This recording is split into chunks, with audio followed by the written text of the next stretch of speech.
আর যিশুগুরুকেও লাখ লাখ ধন্যবাদ জানাই। আর পরমেশ্বর পিতা যে লিডারগণকে আজকে উপস্থিত করেছেন তাদেরকে তো অসংখ্য ধন্যবাদ জানাই। আর ঈশ্বরের পুত্রপুত্রী যারা আছেন তাদেরকে আবার অন্তর থেকে নমস্কার জানাচ্ছি। আর পরমেশ্বর পিতা আজকে তার সমস্ত সন্তানদেরকে আনছেন আত্মার খাবার দেওয়ার জন্য।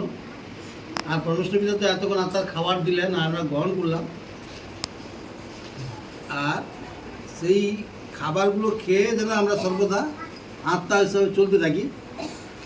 আর কী খাদ্যটা দিল আমাদেরকে আজকে পরমেশ্বর পিতা, কী শিখলাম যে আমাদের মধ্যে প্রেমটাকে রাখতে হবে।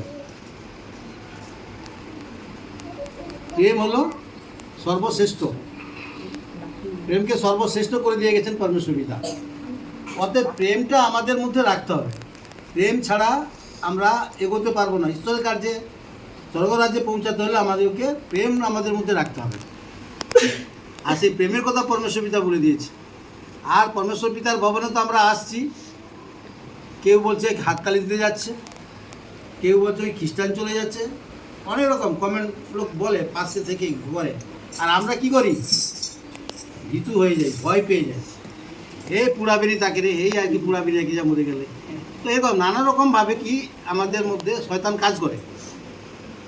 আর সেই জন্য পরমেশ্বর পিতার উপরে আমাদেরকে সর্বদা চিন্তা করতে রাখতে হবে যে পরমেশ্বর পিতা ভবনে এলে পরমেশ্বর পিতার যে কার্য, সে কার্য আমাদেরকে পরিত্রাণ দিচ্ছে কিনা এটা আগে নিজেকে ভাবতে হবে।